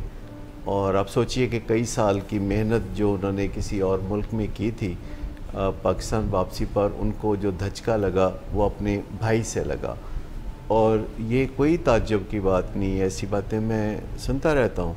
इसी तरह एक और साहब मुझे बता रहे थे कि वो बहुत परेशानी में मुब्तला हैं और उन्होंने बताया कि वो अच्छे भले पाकिस्तान में मरी में कुछ रेस्टोरेंट्स के खाने पीने का जो निज़ाम था उसके वो सुपरवाइज़र थे। मरी में आपको पता है कोई 3000 होटल हैं और बाज़ औक़ात वहाँ खाने का निज़ाम इस तरह चलता है कि 5-6 होटल होते हैं जिनका जो शेफ़ होता है वो एक ही होता है, और वो कभी एक होटल में, कभी दूसरे में, कभी तीसरे में जाके निज़ाम चला रहा होता है। तो उन्होंने कहा कि एक साहब जो साउथ अफ्रीका से आए थे और वहाँ आके मरी में अपने बीवी बच्चों के साथ रह रहे थे, तो उनके साथ एक ही दिन में दोस्ती हो गई और अगले दिन उनके साथ मंसूबा बन गया कि वो मरी में जो लोकल बहुत अच्छी मुलाजमत थी उनकी, जिससे वो काफ़ी कमाते थे, यानी 5-6 होटलों से वो कलेक्टिव काफ़ी अच्छा कमाते थे। तो उन्होंने सब जगह से रिज़ाइन दे के तो वो उनके साथ साउथ अफ्रीका चले गए, क्योंकि वहाँ उनका रेस्टोरेंट था और उस रेस्टोरेंट के लिए उनको शेफ़ की ज़रूरत थी। और 8-9 महीने तक उन्होंने वहाँ जब काम किया तो उनको एक दिन भी कोई तनख्वाह नहीं दी और खाली लारे लप्पे पे रखा। महीने के बाद नहीं, कहा मुझे कुछ पैसे दो। कहते पहले महीने तो मैंने सोचा नहीं, कोई बात नहीं, अपने घर वाली बात है, अपने इतने अच्छे दोस्त हैं। दूसरे महीने थोड़ा बहुत इशारे कनाए में कहना शुरू किया कि मुझे घर कुछ भेजना है, तो फिर उनका हो जाएगा, देख लेंगे, कर लेंगे, अपने घर वाली गल है। ये आपने कभी बातें सुनी है जो लोग बातें कहते घर वाली गल है, ये जो कॉलोनियल कज़न टॉक इसको हम कहते हैं। कॉलोनियल कज़न टॉक बड़ी दिलचस्प चीज़ है, सूरत है। कॉलोनियल कज़न टॉक पता है क्या होती है इजाज़ भाई? जी सर, ये जिस तरह बरतानिया ने हम पे हुकूमत की, अब इंशाल्लाह हम उन पे करेंगे। नहीं, कॉलोनियल कज़न्स जैसे जो लोग ऐसे ममालिक में रहते हैं जहाँ कभी अंग्रेज़ का गलबा था और हमारे मुल्क पे भी था, तो उन तमाम ममालिक के लोग हमारे कॉलोनियल कज़न्स हैं। तो बाज़ लोग ये बात नहीं करते, जो क्लियर बात नहीं करते। सर वो ना बरतानिया वालों ने पूछा ना कि आप सब यहाँ पे क्यों आ गए, यानी तुहानू पाकिस्तान, इंडिया, मीरपुर, ये सारे बंदे ब्रिटेन क्यों आ रहे? उन्होंने कहा तुसी साडे नहीं आए सो। तो सिंपल सी बात यह है कि ये जो कॉलोनियल कज़न टॉक है, जब आप किसी से एक आसान सा सवाल पूछते हैं और वो कोई जवाब नहीं देता, सही जवाब नहीं देता, कहते कर लेंगे, हो जाएगा, देख लेंगे, तो इस तरह की जो गुफ्तगू है, इस गुफ्तगू से आपको अंदाज़ा लगा लेना चाहिए कि आपके साथ कोई हाथ होने वाला है। सो एक तो है कि दोस्ती फास्ट ट्रैक पे नहीं हो सकती, यानी मोहब्बत भी फास्ट ट्रैक पे नहीं हो सकती। जो मोहब्बत फास्ट ट्रैक पे होती है वो भी क्रैशी होता है। जो फास्ट ट्रैक पे चीज़ें होती हैं वो बहुत बेहतरीन नहीं होती। हर चीज़ का अपना एक तरीका होता है, और जब लोगों से आप ताल्लुकात आगे बढ़ाते हैं तो आप उन पे भरोसा करने के लिए कोई ऑब्ज़र्वेबल और मेजरेबल टेस्ट रखते हैं, और इसमें आपके फैमिली मेम्बर्स भी शामिल हैं और इसमें दूसरे लोग भी शामिल हैं। और कतई तौर पर इसका गलत मतलब ना लें कि आप लोगों पे भरोसा करना छोड़ दें। बाय एंड लार्ज ज़्यादातर एक great majority of people are वो जो अच्छे होते हैं लोग, लेकिन बीच बीच में एक आध बंदा जो होता है जिसने तमाशे करने होते हैं, तो आपने उसको पहचानना होता है कि वो आपके मदार में या आपके रडार पे अगर आ जाए तो आपको पता चल जाए। सर मुझे आपकी बात से, आपने कहा ना बीच ऐसे लफ्ज़ यूज़ करते हैं गंदा अंडा। अब सर हम अंडे लेके आते हैं, नहीं सर ऑनेस्टली जब अंडे हम लेके आते हैं ना, तो what we can do is कि उनको पानी के एक उसमें रख दें, जो अंडे ऊपर तैरने लगे ना ये गंदे अंडे होते हैं। हैं जी डॉक्टर साहब, तुसी भी चेक किया है? जो सही होते हैं वो बॉटम में चले बॉटम। अच्छा, तो इसका मतलब है कि कोई ना कोई इंडिकेटर्स होते हैं, कोई ना कोई टेस्ट होते हैं, कोई लिटमस टेस्ट होते हैं। हमारा एंटना बाज़-औक़ात वो लहरें कैच नहीं कर रहा होता, हम खामखा भरोसे की तरफ जाना शुरू कर देते हैं। तो अगर आपके मोहल्ले में परचून की दुकान वाला आपको अमेरिका का वीज़ा ऑफ़र करे या ग्रीन कार्ड ऑफ़र करे, तो आपको क्या सोचना चाहिए? दाल में काला है, दाल में काला है। तो कभी ना कभी ज़रूर क्वेश्चन ज़रूर आप अपने जहन से करें कि ये जो दूसरा बंदा ऑफ़र कर रहा है, it looks too good to be true. और लालच बुरी बला होती है, ये महज मुहावरा नहीं है, ये हकीकी ज़िंदगी का किस्सा है। और अगर आप ज़िंदगी में कुछ हासिल करते हैं तो उसकी हिफाजत करना भी आप ही की ज़िम्मेदारी है, चाहे वो प्रॉपर्टी हो, चाहे रेपुटेशन हो, चाहे कुछ भी हो। जो आपके असासे हैं वो उनकी हिफाजत करना खुद आपकी ज़िम्मेदारी है, वरना फिर कहानियाँ हैं सुनाने के लिए जो कि बाकी रह जाती हैं, जो आप दुनिया को सुनाते हैं, और दुनिया ऊपर ऊपर से आपके साथ इजहार अफसोस करती है, लेकिन अंदर अंदर से दुनिया सोचती है कि आप काफ़ी बेवकूफ़ आदमी हैं। टू लिटिल टू लेट हो जाता है। हाँ। तो सर ये जो डिस्ट्रप्टिव बिहेवियर्स हमें नज़र आने लग जाते हैं अपने लव्ड वंस से, और जैसे आपने कहा कि कुछ फ़ीसद होते हैं, 4% ऐसे होते हैं, तो वो कौन सी चीज़ें हैं जिनको देख के हम खटक जाएं कि इसका इलाज होना चाहिए या अपने आप को प्रोटेक्ट करना चाहिए? इसका कोई तदारुक भी हो सकता है, अपने आप को कैसे प्रोटेक्ट करें जिससे हमें नुकसान पहुंच रहा है, वो भी तो अपना ही है, उसको कैसे बचाएं? बहुत आसान है कि कोई भी रिलेशनशिप जो होता है अगर वो विन विन नहीं है, वो विन लूज़ है, यानी तराजू के पलड़े जो हैं वो बराबर नहीं हैं, कोई भी रिलेशनशिप ऐसा नहीं होता जिसमें तराजू के जो पलड़े हैं उनका झुकाव एक जैसा नहीं होना चाहिए। वन वे ट्रैफिक नहीं होती इस दुनिया में। अगर आप किसी की बात मानते हैं और वो आपकी बात नहीं मानता, मैं जायज़ बातों की बात कर रहा हूँ, अगर आप मेहरबानी करते हैं और दूसरा मेहरबानी नहीं करता, अगर आप इज़्ज़त करते हैं और दूसरा इज़्ज़त नहीं करता, अगर आप किसी के लिए कोई मेहरबानी का रवैया या काइंडनेस का मुजाहरा करते हैं और दूसरा बिल्कुल नहीं करता, तो फिर आपके लिए ये फ़िक्र का मुकाम है, सोचने का मुकाम है। तो फिर उस पर गौर व फिक्र शुरू कर देना चाहिए कि रिश्ते नाते जो होते हैं ये दो तरफ़ा चीज़ का नाम है। अगर आप किसी को चाहते हैं वो आपको नहीं चाहता, तो ऐसा ये हो सकता है कि जैसे आप शाहरुख को चाहते हैं और वो आपको नहीं चाह सकता, उसकी मजबूरी को समझें, वो सरहद के उस पार है।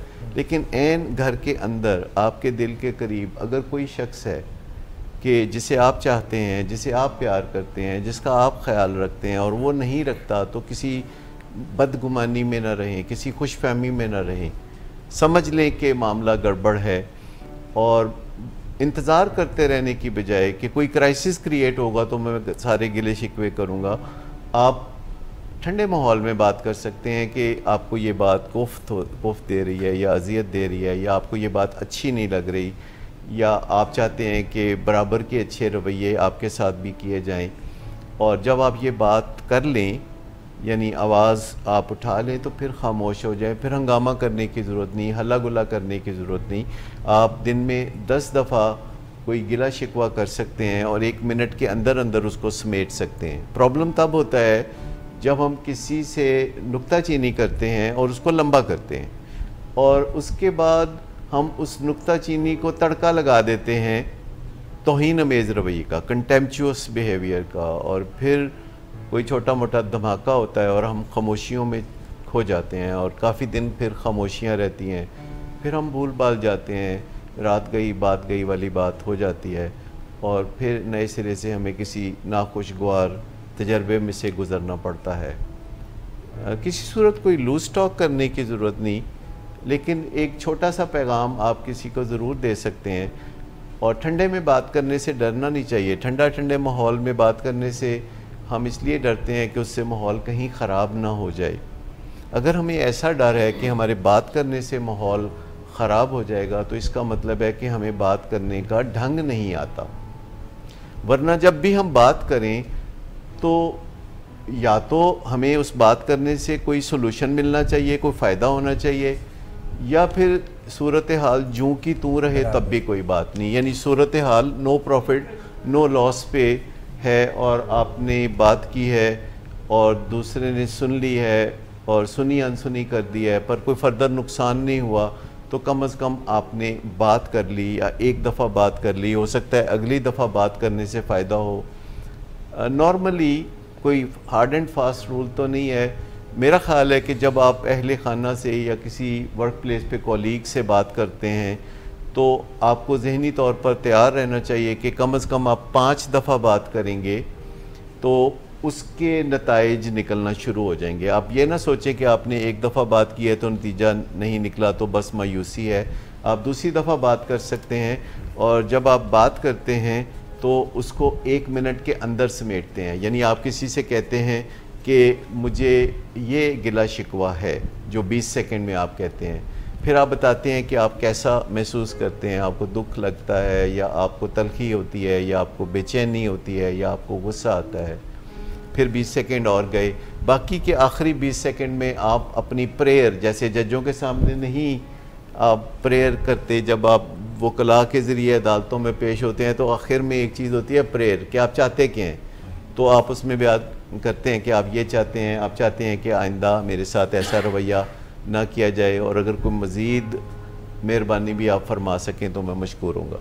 तो 1 मिनट में ये आपने बात कर दी, और जब आप ये बात करते हैं तो दूसरे को थोड़ी गरां गुजरती है, तो फिर उसको आप ठीक भी करते हैं, और आप फिर कोई ऐसी बात करते हैं जिससे माहौल जो है दोबारा शगुफ्ता हो जाता है। अगर आपकी बीवी है या खामद है तो आप उसको कोई छोटा मोटा काम कहते हैं, तो जब ऐसे माहौल के बाद आप किसी को कहते हैं चाय कप चाय तो पिलाओ, तो उससे वो जो गरानी होती है तबीयत की वो ठीक हो जाती है।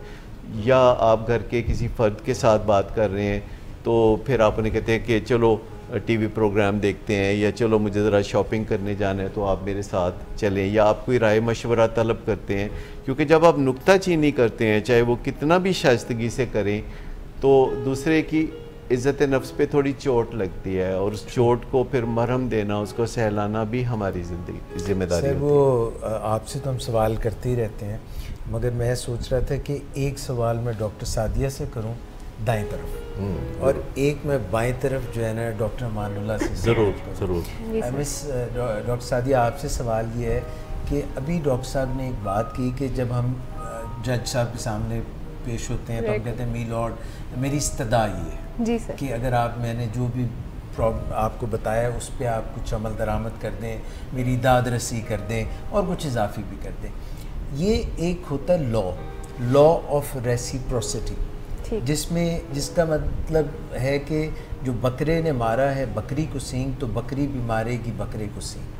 ठीक है, ये आपने अगर कॉन्सेप्ट आपकी समझ में नहीं आया तो आप डॉक्टर साहब से पूछ सकती हैं। उसमें होता है कि जैसे लॉ ऑफ रेसिप्रोसिटी रेसिप्रोकल से है, जैसे आप किसी के शादी ब्याह में सलामी देते हैं, अच्छा, तो वो वहाँ एक बंदा बैठ के लिख रहा होता है, तो कितना न्यूंदरा पाया है। हाँ, तो फिर जब उनके यहाँ कोई शादी ब्याह होता है तो वो फिर उसको रेसिप्रोकेट करते हैं। अच्छा, ये मुआशरे का एक कानून है कि जब हम एक दूसरे के साथ कोई मेहरबानी करते हैं तो उसका भी एक बैंक अकाउंट होता है, अगरचे वो उतना ऑर्गेनाइज्ड और स्ट्रक्चर नहीं होता, लेकिन अच्छी ज़िंदगी में हम खाया पिया हज़म नहीं कर जाते। हमें जो दूसरों की मेहरबानियाँ हैं उनको किसी न किसी शक्ल में लौटाना होता है, और अगर हमारी इस्तात ना हो तो हम दुआ तो कर सकते हैं। जी सर, मेरे ख्याल से तो ये बात है ना कि अगर किसी ने हमारे साथ कोई मेहरबानी की है, और अगर हम ज़हन में ये बिठा लें कि इसने अगर मेरे साथ मेहरबानी की है तो मुझे इसको पे बैक करना है, तो वो तो बिज़नेस हो गया ना आपके ख्याल? हाँ, तो बिजनेस में कोई बुरी बात नहीं होती। देखिए, बिजनेस में लेन देन होता है और प्रॉफिट जनरेट होता है, और हम सब लोग बिजनेस करते हैं, और चूँकि माजी बईद में बिज़नेस होता नहीं था तो ये नई कदर है। पहले लोग बिज़नेस नहीं करते थे, किसी ने किसी को गेहूं दे दिए, उसने उसके बदले में चावल दे दिए, तो वो बार्टर सिस्टम था। और जब फिर बिज़नेस आया तो बिज़नेस की दुनिया में ये लेन देन होता है जिसमें से कोई प्रॉफिटेबिलिटी जन्म लेती है एक बंदे के लिए, और ख़िदमात या मज़ा या तसल्ली जन्म लेती है दूसरे बंदे के लिए। तो बेसिकली अगर वो बिज़नेस विन विन हो तो फिर बिज़नेस में कोई बुराई नहीं है। और दुनिया में जो कामयाबी का जो पैमाना है वो लेन देन के हवाले से ऑनेस्ट होने की तरफ है। और जो लोग भी ज़िंदगी में कामयाब होते हैं उसमें उनमें जो सबसे आला ट्रेट होता है कि वो अपने साथ और दूसरों के साथ बराबर के ऑनेस्ट होते हैं, ना वो ख़ुद को इग्नोर करते हैं, वो ना दूसरों को इग्नोर करते हैं, और वो लेन देन में बिल्कुल तराजू के पलड़े बराबर रखते हैं। चाहे जो मद्दे मुकाबल है वो कॉन्शियस हो या ना हो, वो अज़ ख़ुद दूसरों के हकूक़ जो हैं देने के लिए तैयार रहते हैं, इससे पहले कि कोई एहतजाज करे और इससे पहले कि किसी को पता चले कि उसके साथ हाथ हुआ है, तो वो ऐसा मौका ही नहीं आने देते। वो हमेशा तराजू के पलड़े बराबर रखते हैं। और अगर हम अपने घरों में ये ख्याल रखें या अपनी वर्क प्लेस पे भी ये ख्याल रखें या मुआशरे में ये ख्याल रखें, तो मैं आपको बताऊं कि दुनिया में जिन मुआशरों की तरफ हम रश की नज़र से देखते हैं वहाँ ऐसा बदरजा उत्तम पाया जाता है कि लोग एक दूसरे का ख्याल रखते हैं, और उसमें ये बिज़नेस वाली बात भी अगर है तो ये बिज़नेस कोई बुरी बात नहीं होती। अभी भी आप देखें कि जो बिज़नेस ऑर्गेनाइजेशंस होती हैं उनकी निस्बत उन ऑर्गेनाइजेशंस को अच्छा समझा जाता है जो NGOs हैं, जिसमें फंडिंग होती है, फंडिंग कोई करता है, खिदमात किसी को मिलती है और बीच के लोग वहाँ भी फ़ायदा उठा रहे होते हैं। जी। लेकिन जो रिसेंट ट्रेंड है अगर आप देखें तो UK में बल्कि पूरे यूरोप में और अमेरिका में, कनाडा में नई NGOs रजिस्टर्ड नहीं हो रही हैं और उसको डिस्करेज किया जाता है, बिजनेसेस को इनकरेज किया जाता है। अमेरिका में हर रोज़ नए नए बिजनेसेस उभरते हैं क्योंकि बिजनेसेस तरक्की का पेश खैमा होते हैं। आप देखिए कि आखिरकार जो चीज़ मुनाफे के बगैर होती है उसमें खसारा पैदा होना शुरू हो जाता है। जैसे आपने खबर सुनी होगी कि यूटिलिटी स्टोर्स जो कि हज़ारों की तादाद में थे, खसारे की वजह से उन्हें बंद किया जा रहा है। तो जब आप हज़ारों की तादाद में यूटिलिटी स्टोर्स बंद करेंगे और अगर एक यूटिलिटी स्टोर से 10 लोगों का रोज़गार वाबस्ता है तो ये 14,000 हैं जो स्टोर्स बंद किए जा रहे हैं। तो उनकी फिर फैमिलीज़ हैं, फिर उनके जो लेन देन करने वाले लोग हैं, जो उनके गाहक हैं जिनको सस्ता सौदा मिल जाता था। तो खसारा जो है NGO में एक आम चीज़ है और आखिरकार NGOs इसीलिए फेड अवे हो जाती हैं कि फ़ंडिंग कोई करता है और जो फ़ायदा है कोई और शख्स उठाता है और बीच के लोग जो हैं वो बाज़ औक़ात नुकसान की तरफ भी चले जाते हैं। सर ये जो बात अब सारी आप जो जिस तनाजुर में आपने किया, आज का प्रोग्राम जो है डिसरप्टिव बिहेवियर्स, माबैन अपने लव्ड वंस के जो है वो ख़राबियाँ पैदा हो जाना। अब क्योंकि मैंने डॉक्टर सादिया से सवाल कर लिया तो डॉक्टर अमानुल्लाह का एक आखिरी सवाल तशना काम। ज़रूर ज़रूर डॉक्टर साहब सिनेरियो कुछ इस तरह से, इधर मेरी तरफ देखें सर सिनेरियो ये है कि कोई बड़ा दोस्त हाँ बड़ी आपके गुन गाता है और बड़ा कहता है बड़ी मोहब्बत है, बड़ी चाहत है, वो आपको फ़ोन करता है और आप वजह ये है कि you were busy in your consultation, patients काफ़ी थे और आपने उसकी कॉल मिस कर दी, सुनी नहीं, आवाज़ बंद की थी, बेल बंद की थी। थोड़ी देर बाद उसने फिर कोशिश की, अब क्या आपने उठा लिया मगर आप बिज़ी इतने थे, पेशेंट पे पेशेंट इंतज़ार कर रहे थे। तो आपने कहा जनाब मैं बहुत ही करीबी दोस्त है, बेतकल्लुफ़ दोस्त है, आपके काम आता है, आप उसके काम आते हैं। तो आपने कहा कि मैं आपको थोड़ी देर में कॉल बैक करता हूँ, अभी ये सिचुएशन है, अगर इमरजेंसी है तो मैं आपकी बात सुन लेता हूँ। वो कहते हैं कोई बात नहीं, अब भूल गए और याद ही नहीं रहा, अगला दिन आ गया। अब उसको आप कॉल कर रहे हैं और वो उठा नहीं रहा, तो क्या करना चाहिए इस सारी सिचुएशन में जो एक मिसट्रस्ट की सूरत हाल पैदा हो गई? क्योंकि हम जो ये बात सारा आज का प्रोग्राम कर रहे थे ये ट्रस्ट के ऊपर कर रहे थे कि जिनके ऊपर ट्रस्ट होता है उन्हीं से गड़बड़, क्या करना चाहिए? मेरे इसमें ये ओपिनियन है कि मसलन इसमें शक, वैसे इस्लाम जो अगर इस्लाम के पॉइंट ऑफ व्यू से देखा जाए शक शिर्क है, ठीक है। तो मसलन हमें एक वो बेनिफिट ऑफ द डाउट देना चाहिए कि हो सकता है वो बिजी हो सकता है वो नमाज़ पढ़ रहा हो सकता है वो पेशेंट देख रहा हो सकता है वो मसलन किसी चीज़ में बिजी हो। तो अभी हमें नाराज़ नहीं होना चाहिए कि मसलन उसने अगले ने मेरा फ़ोन अटेंड नहीं किया तो बस मैं गुस्से में आऊँ और अगले दिन उसको खूब सुनाऊँ। नाराज़गी कागजी सारी तेरी दिल दियाँ गल्ला करें उनके साथ। डॉक्टर साहब ये अच्छा आपके साथ इसमें बात यह है कि यूजुअली बीवियाँ फ़ोन करती हैं तो खामद कॉल बैक नहीं करते और जुर्म बहुत बड़ा होता है। बीवी शक का फ़ायदा खामद को दे देती है, कहती है कि बिज़ी होंगे तो वो फिर दोबारा कॉल कर लेती है, खामद फिर बिज़ी होता है, फिर वो तीसरी दफ़ा कॉल करती हैं, खामद फिर बिज़ी होता है और फिर वो चौथी दफ़ा कॉल करती हैं। तो खामद इससे ये सीखता है कि अगर मैं कॉल बैक नहीं भी करूँगा तो ये कॉल बैक करती रहेंगी और आहिस्ता आहिस्ता बीवी के दिल में ये शिकवा बढ़ता जाएगा कि ये कहीं वही बंदा है जो कनेट कॉलेज के बाहर खड़ा रहता था, जब मैं अंदर से निकला करती थी तो कहता था ये नंबर पेश है, खिदमत है, ये आप वो क्या किस्सा है, कोई लड़का था वो वहाँ पे मेरा खाली ये नदीम नूर की बात है। अच्छा, ये कनेट कॉलेज के आगे से गुजर रहे थे तो वहाँ बस स्टॉप पे एक लड़की खड़ी थी तो ये उसके आगे से गुजरे और आगे जाके फिर मुड़ के वापस आए, कहते पहचाना? तो वो लड़की कहती है कि नहीं मैंने तो नहीं पहचाना। कहते होने तो ताड़े अगों रंगे। अच्छा ऐसे फिर बात आगे भी बढ़ जाती है बाज़ औक़ात, और फिर कोई डेटिंग शुरू हो जाती है कोई रेस कोर्स पार्क में या किसी जगह, तो जब बुलाते हैं तो बंदा ठीक टाइम पे पहुंचता है कि गलत टाइम पे पहुंचता है? सही पहले डॉट ऑन टाइम ठीक पहुंचता है ना, सही टाइम पे। अच्छा, उसके बाद फिर एंगेजमेंट हो जाती है, फिर शादी हो जाती है, तो फिर खातून लिख के भेजती हैं हमें चेकिंग करने के लिए, आई एम मिसिंग यू या आई लव यू, तो कोई जवाब नहीं, तो कॉल कर वो बिजी होता है। बिजी कितने होता है?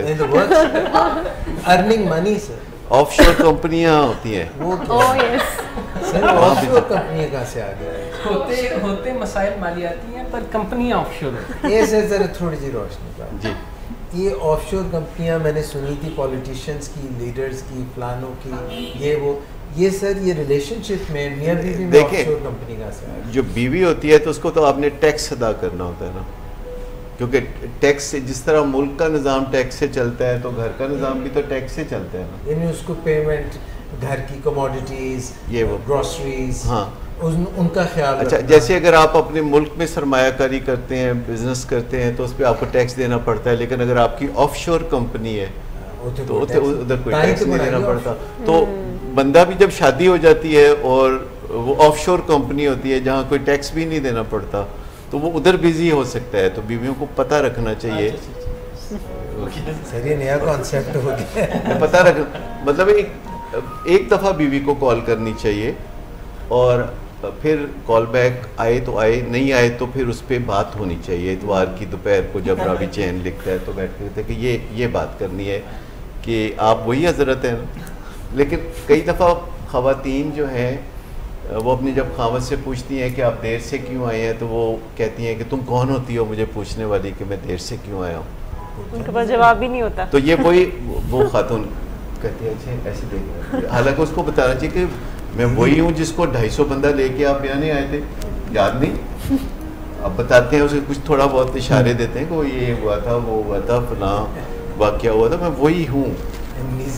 हाँ, तो उसमें बात ये है कि we teach people how to treat us. अगर हम कॉल बैक का वेट करने की बजाय फटाफट खुद ही करने लग जाएंगे, तो दोस्त अहबाब में भी आप उस प्रोटोकॉल का ख्याल रखते हैं कि अगर आप कि किसी दोस्त ने, जैसे फ़र्ज़ करें एक डॉक्टर है तो उसको कॉल आती है उसके अस्पताल से और वो कॉल बैक नहीं करता, किसी वजह से उठा भी नहीं सका, फिर कॉल बैक भी नहीं करता, और बाद में रब्ता होता है तो कहता है वो आपकी कॉल आई थी, क्या बात थी, मुझे बताएं क्या हुक्म है बेला। कहते पेशेंट तो जा चुका है दुनिया। बाज़ औक़ात स्टिचिंग टाइम नहीं होता तो फिर आपको बड़े टांके लगाने पड़ते हैं, और बाज़ औक़ात जितने चाहे टांके लगाएं तो जो ब्रीच होता है उसको आप रफू नहीं कर सकते। तो दोस्त अहबाब में, घर के लोगों के साथ सबसे पहली बात यह है कि जो आपके करीब के लोग हैं, आपके घर के लोग हैं, उनको अहमियत देना, उनको टेकन फॉर ग्रांटेड ना लेना, ये ना सोचना कि ये कौन सा कहीं भागे जा रहे हैं।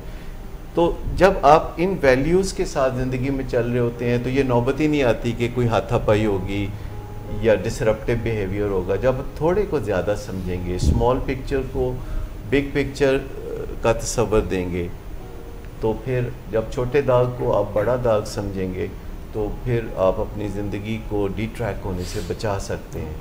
सो ये जो हम सोचते रहते हैं ना कि ये तो हमारे घर का फ़र्द है, इसको साथ खून माफ़ है, तो कानून ऐसा नहीं कहता, ना इखलाक ऐसा कहता है, ना शरा ये कहती है।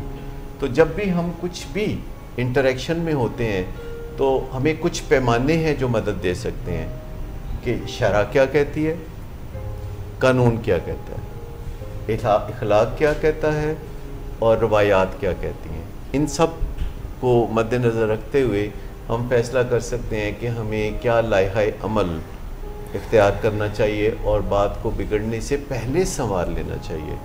सो जो डिसरप्टिव बिहेवियर होता है वो बाहर के लोगों की तरफ से भी हो तो हमें बहुत बुरा लगता है।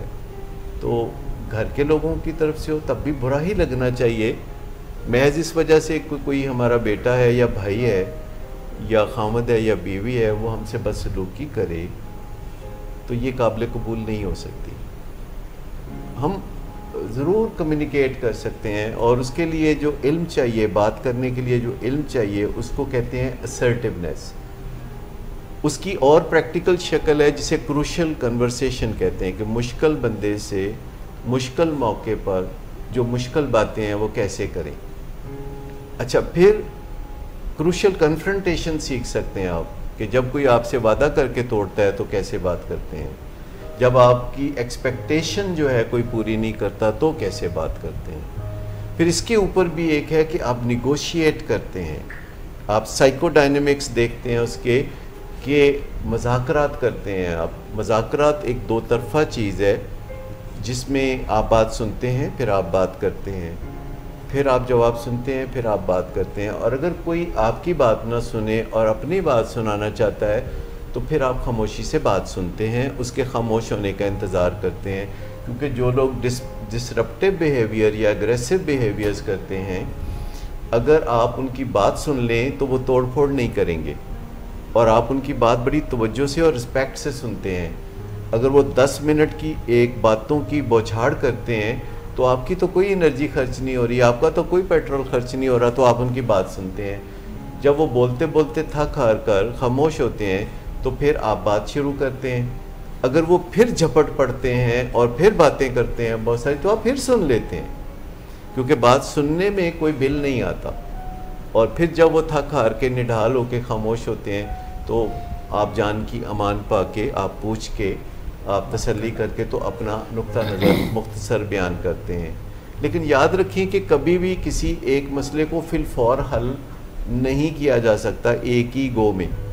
आपको उसको वक्फे वक्फे से हल करने की कोशिश करनी चाहिए और अगर आप कोशिश जारी रखेंगे, अगरचे उसमें थोड़ा वक्त लगेगा, लेकिन आप कामयाब ज़रूर हो जाएंगे। Patience is the key to success in such cases.